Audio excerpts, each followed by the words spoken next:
बिस्मिल्लाहिर्रहमानिर्रहीम। अस्सलाम वालेकुम नाज़रीन, मैं इरफान हाशमी आपको अपने शो में लंदन से खुशामदीद कहता हूँ। व्यूअर्स, दुनिया बदल गई है। मुस्लिम दुनिया जो है हमें अब मज़ीद तकसीम नज़र आती है। पाकिस्तान के सऊदी अरब के साथ ताल्लुकात जो हैं पिछले कुछ रोज़ में हमने देखा कि उसमें तनाव जो है वो नज़र आया, जिसकी बुनियादी वजह पाकिस्तान के वज़ीर ख़ारजा का एक बयान था।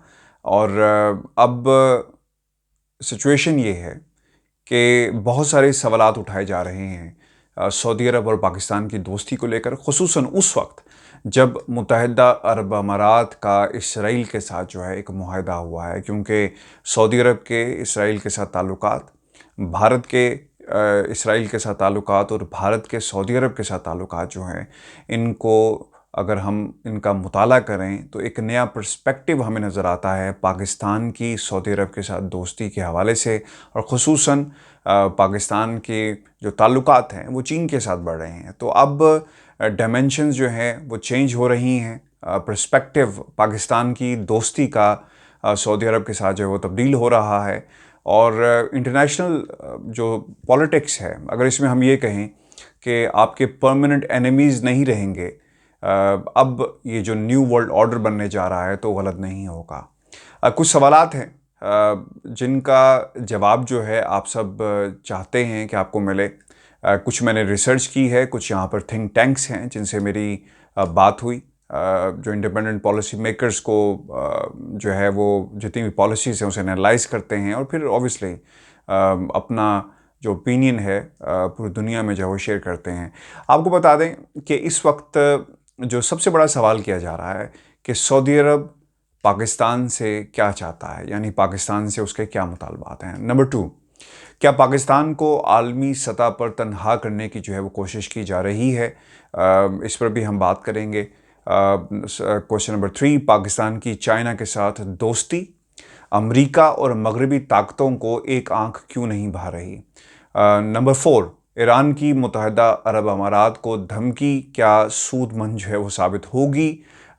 इस पर भी हम बात करेंगे क्योंकि वहाँ से जो है वो जवाब भी आया है इस धमकी के हवाले से। नंबर 5, तुर्की के इसराइल से ताल्लुकात और बाहमी तजारत।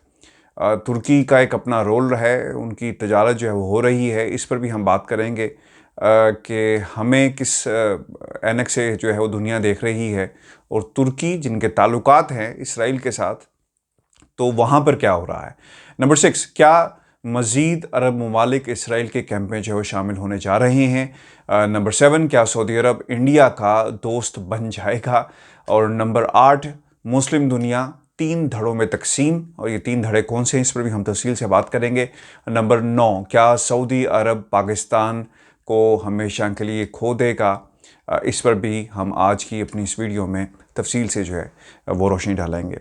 व्यूअर्स, इस वक्त की सिचुएशन ये है कि जो बड़े मुतालबात मुख्तलिफ जो अरब न्यूज़ है या मुख्तलिफ इंडिपेंडेंट जो सोर्सेज हैं अरब न्यूज़ के अलावा, जो इस वक्त पाकिस्तान और सऊदी अरब के ताल्लुकात और जो पिछले कुछ रोज़ से जो तनाव जारी था उसके तनाजुर में जो एनालिसिस सामने आ रहा है उसके मुताबिक सऊदी अरब पाकिस्तान से चाहता क्या है।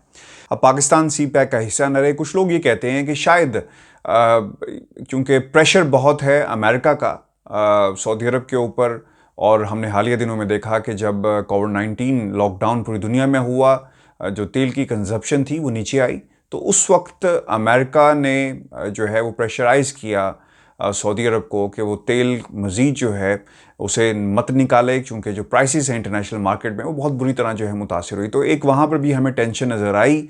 और अब ये भी कहा जा रहा है, जो एनालिसिस जो इस वक्त दुनिया के बड़े बड़े थिंक टैंक्स और जो डिप्लोमेट्स हैं जिन्होंने जो अमेरिका में भी मुख्तलिफ हुकूमतों के साथ रहे, ईरान में भी रहे, सऊदी अरब में भी रहे, उनके मुताबिक सी पैक का हिस्सा ना रहे पाकिस्तान, ये अगर डिमांड किया जाता है सऊदी अरब की तरफ से, तो इसमें कोई सदाकत हमें नज़र नहीं आती। क्योंकि हमने देखा है कि सऊदी अरब चाइना को जो ऑयल एक्सपोर्ट करने वाला एक बहुत बड़ा बड़ा जो शेयर है उसका एक्सपोर्ट्स के अंदर मौजूद है।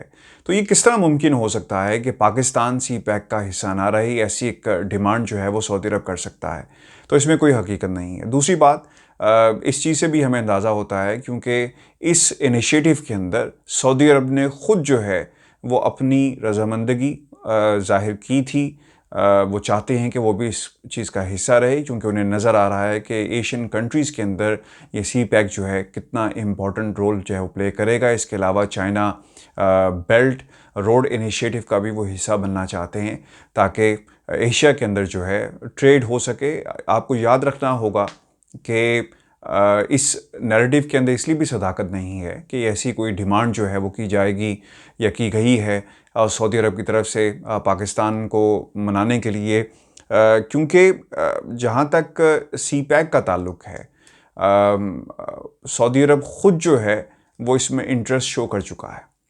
और इसलिए अगर हम ये कहें कि ये बात जो है सिर्फ पॉइंट स्कोरिंग करने के लिए या तवज्जो हटाने के लिए की जा रही है, इसके अलावा इसमें हमें कोई सदाकत जो है नज़र नहीं आती। पाकिस्तान चाइना का साथ जो है वो छोड़ दे, ये डिमांड जो है चाइना का साथ छोड़ देना सऊदी अरब कैसे कर सकता है, ख़ुसूसन इन हालात के अंदर जब, जैसा मैंने आपको पहले भी बताया कि चाइना जो है वो बहुत बड़ी मिकदार में जो तेल है वो सऊदी अरब से ख़रीदता है और ख़रीदार है। तो ये किस किस्म की जो है वो डिमांड जो है वो की जा रही है, तो इस डिमांड में भी कोई सदाकत जो है वो हमें हालात के तनाज़ुर में कोई नज़र नहीं आती। व्यूअर्स, आपको याद होगा कि जहाँ तक सऊदी न्यू गवर्नमेंट का ताल्लुक़ है, सऊदी हुकाम जो हैं वो चाहते हैं कि दुनिया में नई मंडियों की तलाश की जा सके जहाँ पर जिसकी मदद से सऊदी मईशत को जो वो सहारा मिल सके। चूँकि माजी में हमने देखा है कि सिर्फ तेल एक ऐसी इंडस्ट्री थी जिससे सऊदीज़ जो हैं हमेशा से ख़ुद कफ़ील रहे और पाकिस्तान जैसे ममालिक जितने भी हैं उनकी इमदाद भी करते रहे हैं। तो इस तनाज़ुर में अगर देखा जाए पाकिस्तान चाइना का साथ छोड़ दे तो ये एक दूसरी ऐसी चीज़ है जिसमें कोई सदाकत नहीं है। ईरान के साथ ताल्लुकात, गैस पाइपलाइन, ये एक ऐसी चीज़ है जो बोन ऑफ कंटेंशन ज़रूर है। हाल ही दिनों के अंदर हमने देखा कि पाकिस्तान के वज़ीर-ए-आज़म इमरान खान ने एक अपना इंटरव्यू भी दिया कि दोनों ममालिक ईरान और सऊदी अरब के दरमियान जो ताल्लुकात हैं वो ख़राब हुए, लेकिन पाकिस्तान ने अब बड़े भाई का किरदार अदा करते हुए इन ताल्लुकात को जो है वो ना सिर्फ एक ब्रेक थ्रू हुआ बल्कि दोबारा जो है वो ट्रैक पर लेकर आए हैं। तो इस चीज़ के अंदर यकीनन तहफ़्फ़ुज़ात जो हैं वो सऊदीज़ की तरफ से मौजूद हैं कि वो नहीं चाहते कि पाकिस्तान के ईरान के साथ जो ताल्लुकात जो हैं वो बेहतर हों, और वो ये भी चाहते हैं, कुछ लोगों ने ये भी कहा है कि सफ़ारती ताल्लुकात जो ख़त्म कर दिए जाएँ। याद रखिएगा, इन दिस प्रेजेंट एज किसी भी मुल्क के साथ जो है सफ़ारती ताल्लुकात जो हैं वो अगर ख़त्म किए जाएँ तो इसके कॉन्सिक्वेंसेस ज़रूर होते हैं। इंटरनेशनल पॉलिटिक्स के अंदर अब न्यू वर्ल्ड ऑर्डर ये हमें सजेस्ट कर रहा है कि they are no permanent enemies and they are no permanent friends. आपके मकासद, आपके जो मफादात हैं वो वक्त के साथ साथ जो हैं वो तब्दील होते हैं। और फिर एक और जिसके ऊपर एम्फेसाइज जो वो किया जा रहा है कि तुर्की, मलेशिया, कतर के साथ जो है ताल्लुकात जो है ख़त्म हो जाए। इसमें भी किसी हद तक जो है हमें सदाकत इसलिए भी नज़र आती है कि तुर्की जो है न्यू ऑटोमनाइजेशन, सल्तनत उस्मानिया का जो कॉन्सेप्ट है उसे लेकर चल रहे हैं, और वो चाहते हैं कि पूरी मुस्लिम उम्मा जो है सल्तनत उस्मानिया के प्लेटफॉर्म के नीचे जो है वो इकट्ठी हो जाए। तो यकीनन ये मॉडल जो है कभी भी सऊदीज़ को एक्सेप्टेबल नहीं है। उसकी जो सबसे बड़ी बुनियादी वजह है मक्का मुअज़्ज़मा, खाना काबा और जितने भी मुसलमानों के मुक़द्दस मकामात हैं। सऊदी अरब जो है एक सिंबल है पूरी दुनिया को इकट्ठा करने का। तो इन हालात के अंदर अगर एक पैरेलल एक ऐसी सल्तनत यानी सल्तनत उस्मानिया का कॉन्सेप्ट जो है उसे अडॉप्ट करके, उसे मान कर लिया जाए या उस पर चला जाए, तो यकीनन ये एक चीज़ ऐसी है जो सऊदीज़ को किसी सूरत भी जो है वो कबूल नहीं है, और बल्कि पूरी दुनिया के अंदर जो पब्लिक मुस्लिम जो सेंटिमेंट है वो भी यही कहता है। फ़लस्तीन को छोड़ दिया जाए और इसको इसराइल को जो है तस्लीम कर लिया जाए। ये एक ऐसी चीज़ है, ये पाकिस्तान की एक अपना फ़ैसला है, क्योंकि सऊदीज़ जो हैं वो इसराइल के साथ अपने ताल्लुकात जो बढ़ा रहे हैं, इस पर कभी पाकिस्तान ने जो है वो खुल्लम खुला जो है इस पे नाराज़गी का इज़हार जो है वो नहीं किया। इसकी मिसाल जो है वो तुर्की की मैं यहाँ पर इसलिए देना चाहूँगा कि तुर्की सल्तनत उस्मानिया यानी न्यू ऑटोमनाइजेशन की जो है वो बात करता है, लेकिन वहाँ के हालात बड़े मज़ेदार हैं। उन्होंने अगर हम उनके तुर्की के यानी इस जो ताल्लुकात हैं इसराइल से देखें, तो ये 1949 में जो है सफ़ारती ताल्लुकात जो शुरू हुए, और फिर 2010 में का एक वाक़या देखने में आया जिसमें कमांडोज़ जो थे, इसराइली कमांडोज़ जो हैं, उन्होंने 10 जो टर्किश एक्टिविस्ट थे उन्हें मार दिया, जिसके बाद उनके ताल्लुकात जो हैं मज़ीद ख़राब हुए। लेकिन ये भी चीज़ जो है इतनी इम्पॉर्टेंट नहीं थी। जो सबसे इम्पॉर्टेंट चीज़ है, जिस तरह कहा जा रहा है कि पाकिस्तान अपने ताल्लुकात जो है वो फ़लस्तीन को छोड़ दे या इसराइल को मान ले, जिसे मैंने पहले भी कहा कि they are no permanent enemies and friends in international politics these days, क्योंकि तुर्की ने ये साबित किया है, सऊदीज़ ने ये साबित किया है कि उनके ताल्लुकात जो हैं इसराइल से वो कैसे हैं। 2010 का मैंने आपको हवाला दिया, तजारती हुजम जो है बाहमी तजारत का, इसराइल के साथ तुर्की का 6 billion, that was last year. वो मुल्क जो न्यू ऑटोमनाइजेशन की बात कर रहा है, उनके ताल्लुकात इसराइल से कैसे हैं, यानी इनकी जो ट्रेड्स है उससे हमें बखूबी जो है वो अंदाज़ा हो जाता है। और ये चीज़ यहाँ पे नहीं रुकती व्यूअर्स, इसराइल टॉप 10 मंडियों में शुमार होता है, मार्केट्स में शुमार होता है तुर्की की। और ये एग्जांपल्स हैं जिन्हें दुनिया जो है फरामोश नहीं कर रही। बेशक हम जो है फरामोश कर दें और हम नारा लगाना शुरू कर दें कि हमें जो है वो तुर्की के पीछे चलना है या सऊदीज़ की बात माननी है, फैक्ट्स एंड फिगर्स जो हैं बहुत ही तल्ख हैं। अच्छा, इन तमाम बातों के बावजूद एंटी इसराइल, अच्छा यहाँ पर एक बहुत ही इम्पॉर्टेंट चीज़ है जो आपके साथ शेयर करना।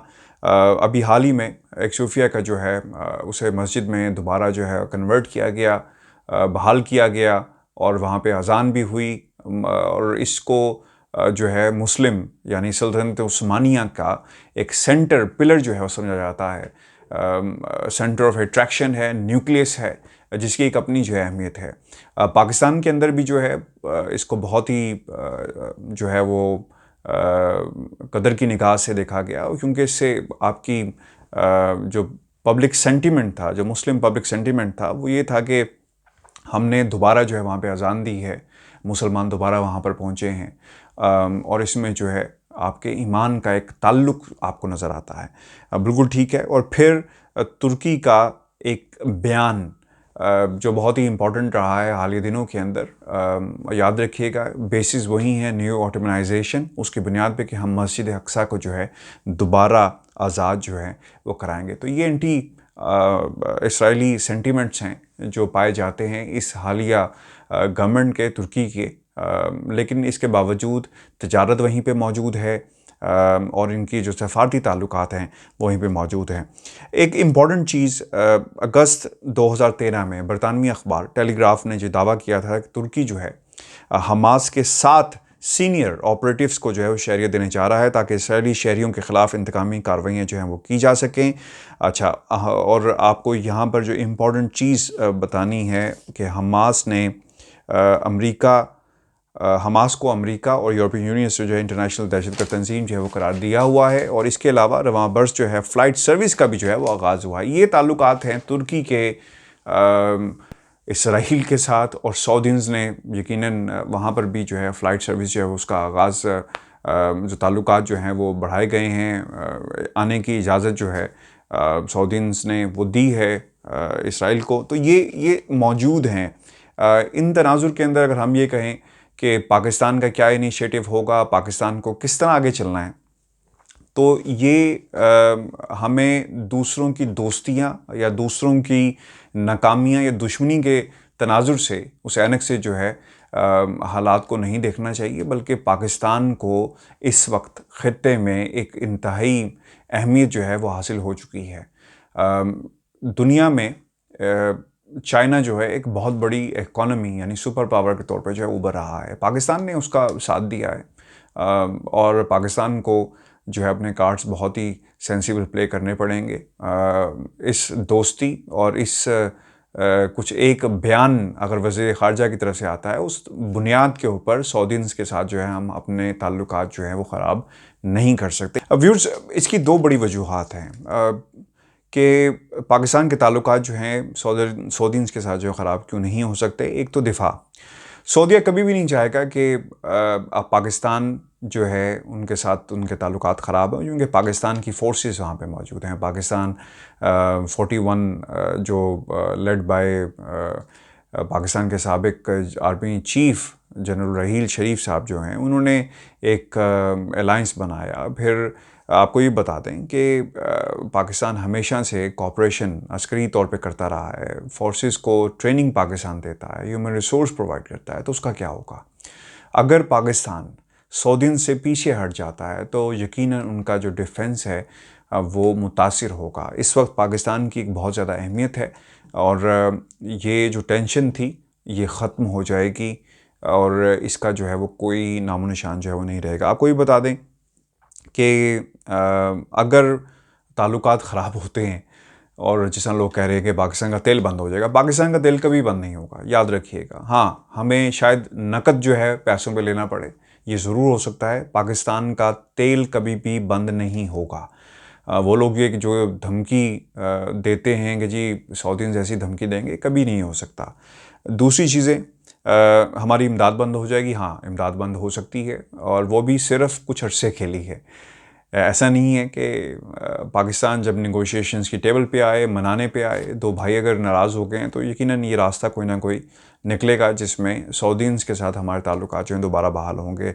पाकिस्तान की एक बहुत बड़ी ह्यूमन फोर्स जो है वहाँ पर मौजूद है, तो मुतासिर जो हैं वो चीज़ें हो सकती हैं।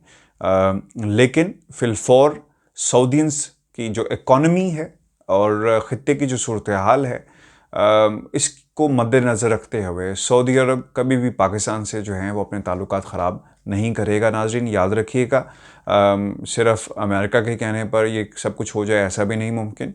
पाकिस्तान चाइना के कहने पर किसी के साथ दुश्मनी कर ले, ये भी मुमकिन नहीं है। पाकिस्तान ने वॉर अगेंस्ट टेररिज्म के अंदर हमेशा अमेरिका का जो है वो साथ दिया। ये अलग बात है, लोग ये कहते रहे हैं कि हमने चूँकि साथ दिया था, हमें सपोर्ट मिल रही थी फाइनेंशियल, इसलिए हम साथ देते रहे। पाकिस्तान के हालात जो हैं वो ख़राब रहे हैं इकनॉमिकली, जिसकी बुनियादी वजह हुक्मरानों की बेहिसी है। उन्होंने कभी पाकिस्तान के बारे में नहीं सोचा, हमेशा अपनी तिजोरियाँ भरते रहे हैं। अगर कभी पाकिस्तान इंटरनली उनके हालात बेहतर होते, सिचुएशन फाइनेंशियली बेहतर होती, तो ये कभी भी हम इस नहज तक ना पहुँचते जहाँ पे हमें गैरों के आगे जो है वो हाथ फैलाना पड़ता है। आज की ये जो डिबेट है बहुत लंबी है। मैं इस वीडियो को दो हिस्सों में बनाऊंगा। पहला हिस्सा आपने देख लिया है, दूसरा हिस्सा जो है उसमें हम हमने मज़ीद सवालात उठाए थे उनका जो है जवाब तलाश करेंगे। फ़िलवक्त मुझे लंदन से इजाज़त दीजिए। अल्लाह देंगे बान।